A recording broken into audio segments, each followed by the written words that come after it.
Ah, I can see something over there. Right, muckers, I just thought I'd give you a bit of a catch up and let you know what's been going on. So, I've been told of another crawler tractor that had been abandoned in a shed.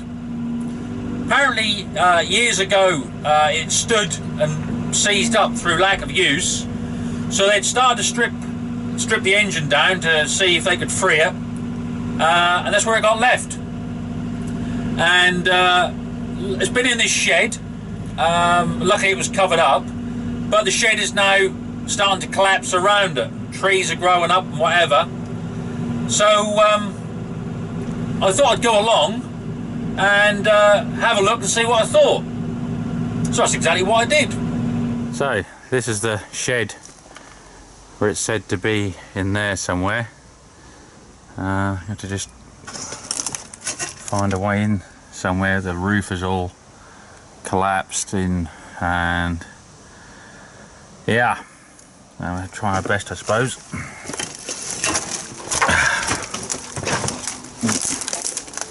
Yeah, we've grown up in here.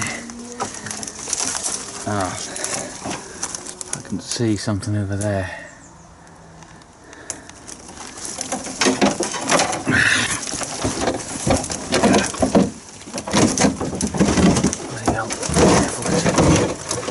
Just gonna break. Not sure.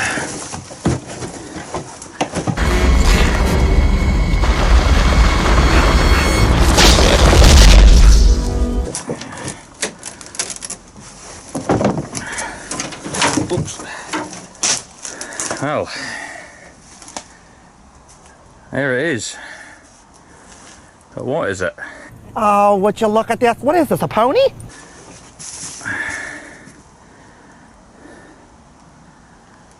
Definitely a crawler.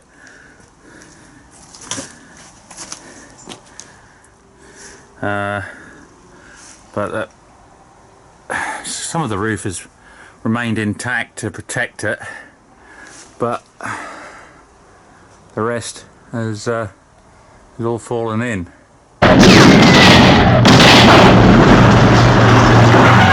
So it's sort of been open to the elements a bit, but yeah, well, move some of this stuff and take a look. Be very careful. Oh, somebody's put a piece of that sheeting on there, that's good. Well, done something, I suppose, to protect it some way. That's all wet.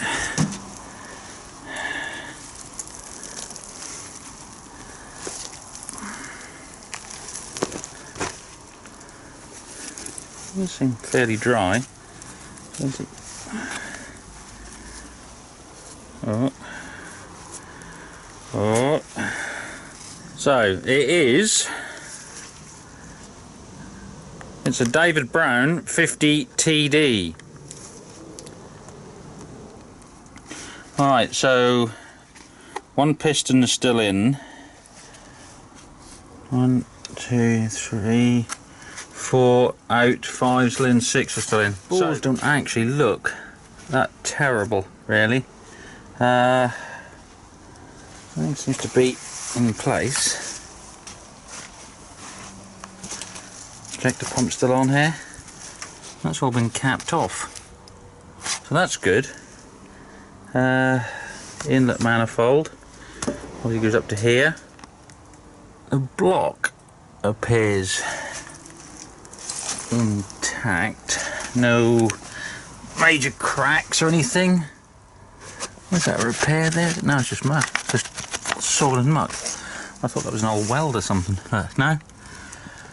No, so that all looks right. Let's get up on top and have a look. There's a fuel tank. Old fuel can there. Old battery, I think that's probably seen better days. Old seat. Ah, right, so it's a Muck It's a Mark 1. Levers are wide rather than together. I wonder if clutch is free. Oh, sounds like it.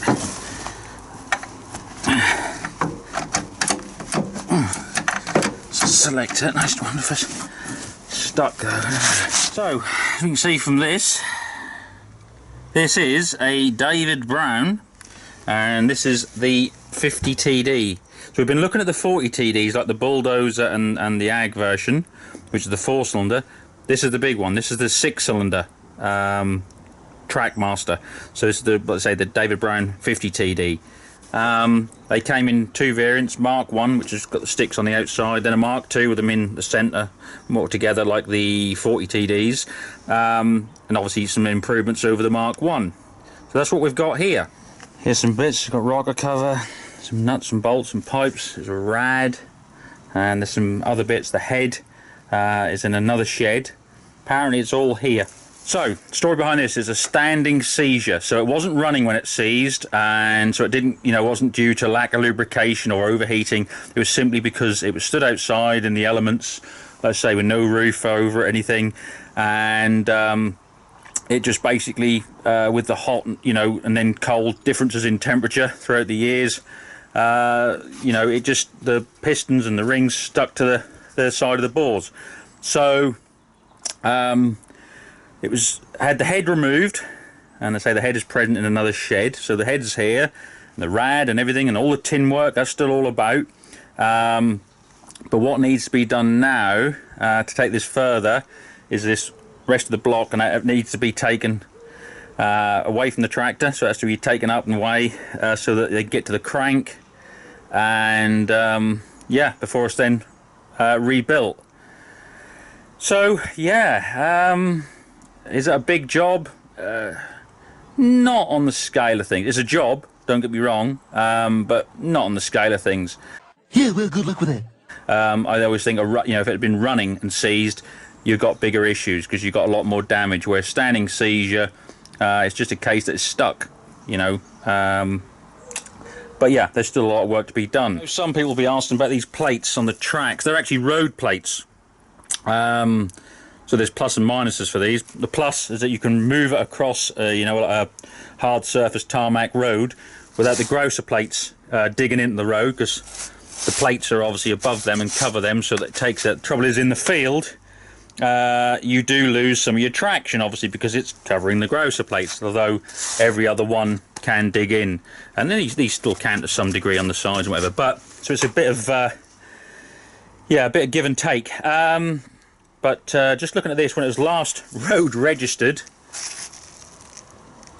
October 1973. How about that?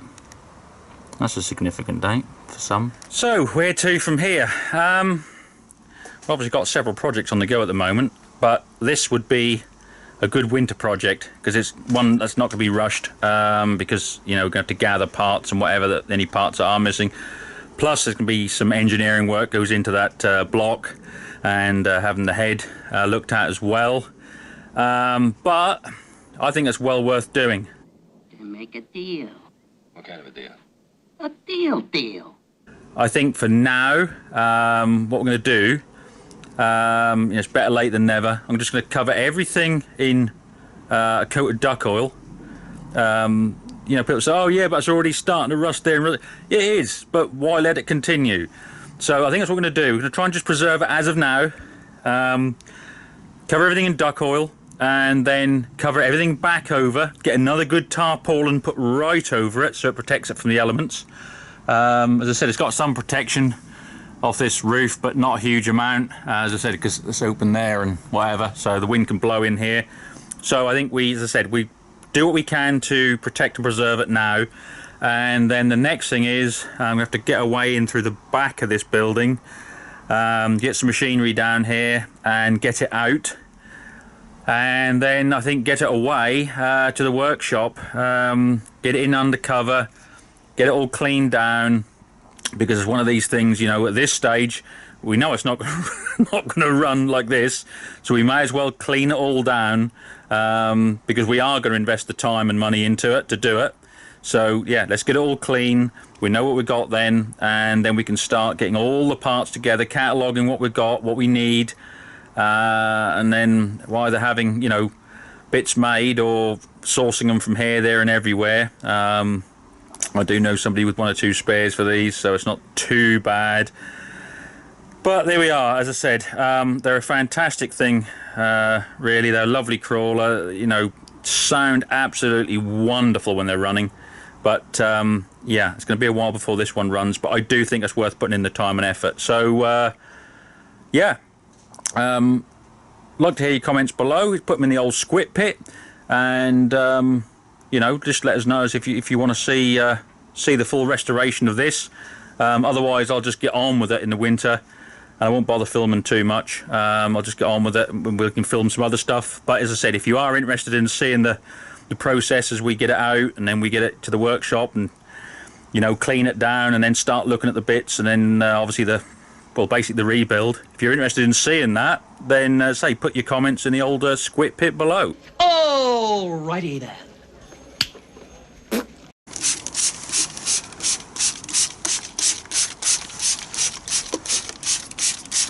So like I say, it's not going to cure it, it's not going to suddenly burst into life, but as I say, better late than never. We may as well just preserve what we have got,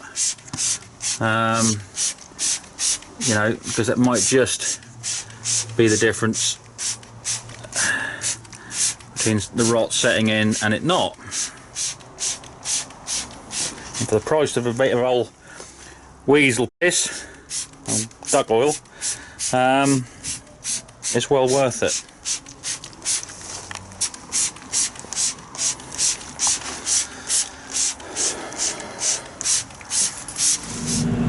So there we are. Like I said, we'll set about it this winter. If you want to watch the progress that we make with it when we get it out, and as I said, start to work, strip it back down and do all the work on it to get it back together and running eventually, is the plan, then you know, put your comments in the old squid pit below.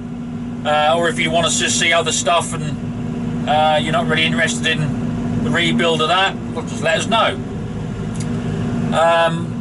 We've also got coming up very shortly, we're going to have a look at the those Perkins engines that the Fudd Weasel is messing about with up the workshop, and see how he's getting on with them, and just there's some interesting stuff, because we're going to look at some crack testing, and we're going to look inside the water jackets and that with the borescopes, and yes, that shouldn't be too bad.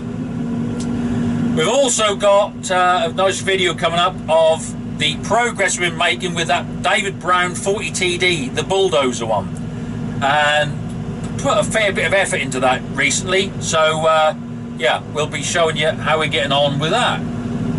So there we are, lots coming up, plus obviously there'll be some Detroit stuff, some 8100 stuff, and everything else that we're doing at the moment. So anyway, like I say, I'll keep you up to date with what's going on via Arsbook and Instagram.